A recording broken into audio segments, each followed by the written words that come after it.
La vraie vie, c'est oser entreprendre. B2B avec Groupe Mutuel. B2B en partenariat avec la GFI. Retrouvez chaque semaine une personnalité romande, monde de l'économie, portrait, entrepreneur et innovation. Rencontre avec les femmes et les hommes qui font la Suisse romande. B2B. Bonjour à toutes et à tous, bienvenue dans B2B en partenariat avec la GFI et son rédacteur en chef Frédéric Lelièvre. Bonjour. Bonjour Vincent Magny. Cette semaine, nous parlons formation et formation continue en particulier. Notre invité dirige depuis une année Cursus Formation qui forme près de 3000 professionnels chaque année en Suisse romande. Le centre s'appelle à déménager près de Lausanne, au nouveau campus de SIGPA. Nous recevons donc le directeur général de Cursus Formation, Olivier Grangier. Bienvenue dans B2B. Merci Frédéric. Merci d'être avec nous et de nous accorder du temps aujourd'hui. Alors nous allons parler de ce nouveau campus en préparation, du marché du travail. Nous terminerons également cette émission par un quiz futile ou utile. Et puis tout de suite, portrait.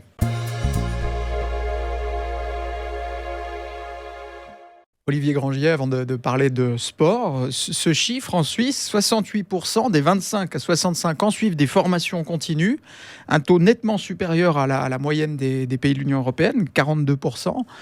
Comment vous expliquez une telle différence ? Je pense que c'est dû à la spécificité suisse et de la formation duale.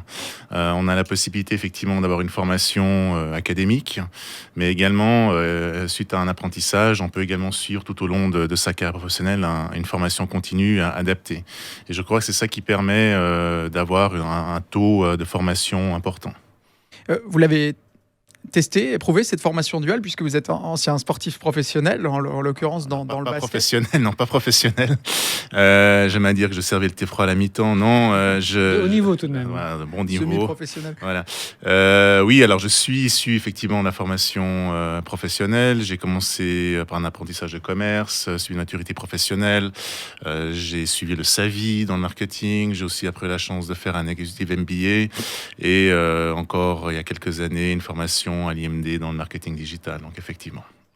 Vous avez travaillé dans plein d'endroits, vous avez changé beaucoup de postes durant votre carrière, Japan Tobacco, Nestlé, en passant par la Vaudoise Assurance. Comment vous êtes rentré dans le secteur de la formation ? Alors c'est une bonne question. J'ai fait partie du conseil de fondation donc de Virgile Formation, qui est devenu Cursus Formation pendant 3 ans et demi. J'ai pas mal travaillé en amont sur des données liées au marketing et au marché, vu que c'est un peu mon expérience. Et quand il s'agissait de renouveler la nouvelle direction, j'ai été ravi qu'on me propose effectivement ce poste parce que Cursus Formation est une magnifique boîte à outils qui demande qu'à être encore développée. On parlera d'entreprise dans la deuxième partie de l'émission. Et pour revenir à vos débuts, enfant, vous rêviez d'être uniquement un grand sportif ou vous aviez d'autres ambitions professionnelles ? Alors non, enfant, je rêvais d'être un grand manager, mais je découvre avec joie et depuis maintenant aussi quelques années ce qu'est une PME en Suisse avec tous les enjeux que cela peut comporter, comparé effectivement à des grandes entreprises multinationales. Vous avez cité tout à l'heure, je crois que c'est un excellent apprentissage de la vie, si je peux m'exprimer ainsi. On emmagasine beaucoup d'expériences, beaucoup de choses, aussi de la formation interne. Mais aujourd'hui, je suis vraiment ravi de pouvoir servir une PME à taille humaine comme Cursus Formation. Je reviens quand même à vos débuts. Vous étiez donc basketteur.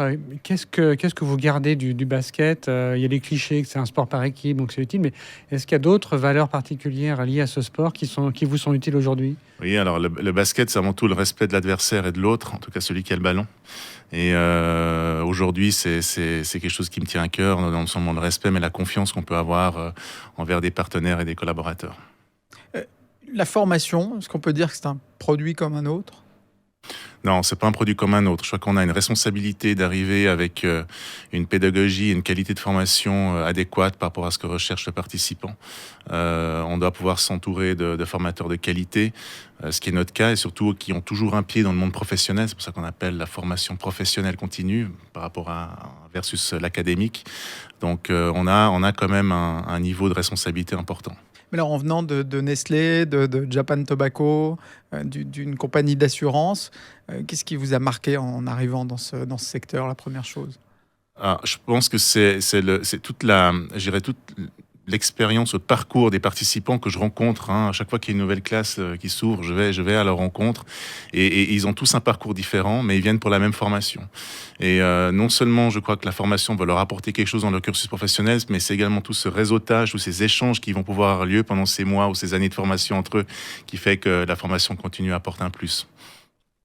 Vous n'aviez pas de lacunes de par les entreprises où vous étiez qui vendaient d'autres types de produits? Non, alors les entreprises dans lesquelles j'étais proposaient aussi ce genre de formation interne ou avec ce genre d'institut de formation également. Il y a aussi, comme nous, des instituts de formation qui vont au sein des entreprises pour donner des formations, je dirais bien ciblées pour leurs managers. Est-ce que vous enseignez vous-même? Non, j'enseignais pas. Vous aimeriez? Oui, je pense que c'est une bonne idée. Je pourrais enseigner quelques périodes de marketing pour des brevets. C'est une bonne idée, oui. Cursus formation offre diverses formations. Il y en a une qui vous attire, que vous feriez si vous aviez le temps, ou que vous avez prévu de faire? Oui, une qui m'attire, mais plutôt dans le sens, j'admire les gens qui la suivent, c'est ceux qui font le diplôme fédéral en finance et controlling. C'est une formation qui a une équivalence de doctorat, si on regarde le niveau de formation en Suisse. Et c'est une formation qui est vraiment très pointue. Ces participants mélangent vie professionnelle, vie privée, et en plus encore la formation. Donc pendant 3 ans et demi, c'est vraiment admirable. Qui trouve les intervenants pour dispenser ces différents cours, ces formations? Alors, c'est nous qui les trouvons. Donc, c'est un grand effort de recrutement, d'aller chercher effectivement ces professionnels. L'objectif, c'est non seulement qu'ils soient compétents dans le domaine qu'ils vont enseigner, mais aussi qu'ils soient dans le terrain, qu'ils soient au cœur de l'activité économique, qu'ils soient dans des entreprises pour pouvoir amener justement et en continu le bon niveau de formation. Pas facile, toutefois, de repérer les bons pédagogues. De votre côté, vous avez une clé de lecture qui permet de... Non, je pense qu'il y a plus un processus. Je crois qu'ils sont recrutés. On a aussi des formations qui sont données pour ces formateurs. La fameuse formation FSEA qui est requise. FSEA, qu'est-ce que la Fédération suisse des formateurs qui propose et qui oblige en fait de dispenser une formation pour des formateurs qui donnent plus que X heures par année. Donc ils passent en général tous par cette formation. Qui est assez longue, de quelques mois. Votre formation idéale, donc, la finance, brevet? Oui, alors aujourd'hui, le diplôme en finance, ce serait une formation intéressante, effectivement, malgré que j'ai plutôt une étiquette marketing. Olivier Grangier, pour mémoire, rappelons à celles et ceux qui nous regardent que Cursus Formation est né en 2020. Le centre est proche de la Société des employés de commerce. Il est aussi proche des chambres de commerce. Et il regroupe sous un même toit, on pourrait dire 3 écoles professionnelles. On a évoqué la finance et Virgile Finance. Il y a aussi le CRPM qui est lui spécialisé dans le management. Le CRQ, beaucoup d'acronymes, pardonnez-moi, mais dans les ressources humaines. Et puis plus concrètement, Cursus Formation, donc on l'évoquait en introduction, c'est 3000 personnes qui sont formées chaque année, 25 collaborateurs, donc une belle PME, 300 formateurs, donc beaucoup de professeurs chez vous. Et puis voilà, vous déménagez, vous étiez au centre de Lausanne, vous allez à l'ouest de Lausanne, près sur le campus SICPA. Vous serez sûrement un des tout premiers occupants de ce campus. Rappelons aussi SICPA. Qu'est-ce que SICPA? C'est un des géants des services d'authentification, d'identification ou de traçabilité aussi. Mais une question toute simple, pourquoi déménager? Vous étiez très bien placé, je crois, à Place de la Gare, et aller à Renan. Alors effectivement, on l'a bien dit, c'est un campus tout nouveau que SICPA a créé sous le nom de Unlimited Trust, donc économie de la confiance. Ce campus permettra le développement d'une pédagogie de pointe qu'on pourra mettre à disposition de nos formateurs et de nos participants. Mais on va aussi bénéficier d'un écosystème assez incroyable avec des entreprises internationales, nationales qui vont rejoindre ce campus. Vous avez dit, on sera les premiers, donc ils vont nous rejoindre un petit peu plus tard.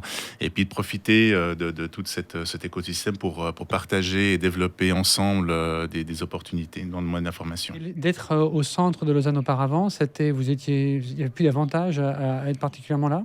Alors, c'était trop petit? Non, alors c'était devenu beaucoup trop petit, malgré le fait qu'on arrive à trouver des bureaux assez facilement maintenant à Lausanne. La complexité était de trouver plusieurs milliers de mètres carrés, 1500 mètres carrés en l'occurrence, au centre de Lausanne. Et je crois qu'avec les transports publics et justement l'Ouest lausannois qui se développe, aujourd'hui c'est même plutôt plus facile d'y accéder. Et donc, vous faites les cartons en ce moment, hein, vous Alors, déménagez on est plein vraiment. dedans, oui, oui, tout à fait. Et qui est-ce qui est venu vers vous? C'est SIGPA qui est venu vers vous pour vous dire vous pourriez vous intégrer à cet écosystème, ou c'est vous qui avez approché SIGPA?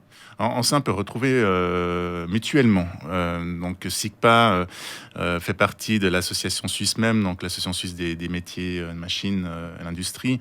Et on a également une formation qui est dispensée dans ce domaine-là. Et par opportunité, on a pu effectivement déposer un dossier et on a été accepté, on en est ravis. Économie de la confiance, qu'est-ce que ça signifie pour vous? Alors, je pense que ça signifie pour nous, et on a fait d'ailleurs le travail chez Cursus Formation, peut-être autre chose que pour SIGPA, spécialisé dans effectivement les technologies de la sécurisation. Là, on s'est posé la question, et l'économie de la confiance, pour nous, est une opportunité de pouvoir mieux collaborer ensemble, justement sous cette égide de la confiance. Et il y a tout un travail qui se fait avec les collaborateurs en amont pour anticiper justement cette intégration au sein de ce campus. On manquait de confiance. Qu'est-ce qu'il y a exactement derrière ce concept? Je pense que la confiance, c'est non seulement la manière dont on collabore ensemble, mais aussi la manière dont on met à disposition nos formations pour nos participants, la manière dont on traite nos formateurs. Je crois que la confiance est aujourd'hui une valeur qui nous est chère et qui permet effectivement de développer, on est dans le monde économique, mais développer nos affaires toujours avec une manière, je dirais, juste et pas que orienté profit. Et d'être sur un campus, c'est très original, parce que pour l'instant, vous étiez en centre-ville, et c'est aussi tenter une aventure, parce qu'il y a de très belles ambitions, mais il va falloir remplir ce campus. Vous avez raison. Donc là, on va pouvoir, et ce sera à nous en fait d'offrir des opportunités de formation au sein des entreprises qui vont occuper le campus. On ne va pas s'arrêter que là. On a un rayonnement dans toute la Suisse romande, mais effectivement, cette opportunité de pouvoir se positionner, et il faut qu'on prenne cette chance. Vous évoquiez tout à l'heure qu'il fallait un peu grandir, et donc c'était l'intérêt d'aller sur ce campus. Comment se passe le début de l'année, ce premier semestre 2022 pour Cursus Formation? Alors, il se passe très bien. On a fait une année, effectivement, 2021 assez, je dirais, avec de bons résultats, avec cette fameuse équation qui est l'augmentation du chiffre d'affaires et la maîtrise des coûts. On parle un peu d'économie. Et cette année, et aussi pour les prochaines années, on a une vraie volonté d'investir dans notre futur. Donc, la première chose, c'est qu'on a acquis les formations qui étaient en blended learning données par le groupe Amon. Je vous arrête tout de suite. Blended learning, qu'est-ce que c'est? Alors, blended learning, c'est un savant mélange entre de la formation qui est donnée de manière classique, c'est-à-dire en présentiel, et de la formation qui est faite par soi-même, mais avec des outils qui peuvent être de la vidéo, qui peuvent être aussi des textes à lire, etc. Donc, c'est pas par écran? Alors, c'est pas que par écran. Il faut distinguer la formation hybride, où vous avez une partie de la classe qui est dans un centre de formation et l'autre à la maison au travail.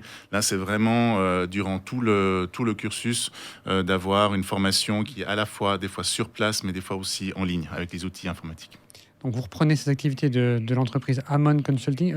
En quelques mots, c'est quelle envergure économique, et qu'est-ce que ça va représenter pour Cursus Formation? Alors, Amon, c'est vrai que c'est un petit centre de formation, mais qui s'est spécialisé depuis 5 ans dans ce genre de formation. Ils ont aujourd'hui 4 brevets fédéraux dans le management et l'administration, et aussi une demi-douzaine de formations courtes. On reprend également les formateurs, il y en a à peu près une vingtaine, et quelques collaborateurs qui sont actuellement chez eux. Quel est le coût moyen d'une formation? Alors, une formation longue, ce qu'on appelle formation longue ou certifiante, elle est d'environ 10 à 15 000 francs. Payé par qui? Alors, les formations certifiantes peuvent être payées à 50% par la Confédération, à condition de pouvoir se présenter aux examens. Donc, c'est le participant qui doit faire les démarches.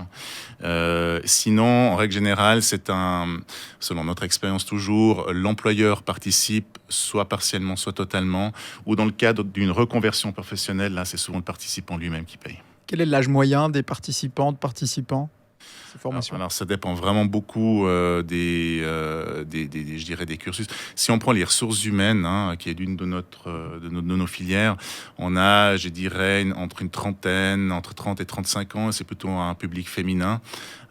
Si on passe après au niveau de la finance, là, des fois, c'est beaucoup plus large. On a des fois des jeunes managers dans la finance de 25-27 ans jusqu'à des personnes plus expérimentées d'une quarantaine d'années. Il y a une forte demande pour les formations RH. Elle est toujours présente, cette forte demande? Oui, alors elle est toujours présente. Il y a, je dirais depuis quelques années aussi, une forte demande pour les formations beaucoup plus courtes et ciblées en management. Ce sont des formations de 1 à 3 jours. Par exemple. Alors, on peut par exemple parler de l'intelligence émotionnelle, qui est aussi une activité aujourd'hui bien demandée pendant les équipes. Donc, c'est une formation d'1 jour où le formateur va se focaliser sur ce thème bien spécifiquement.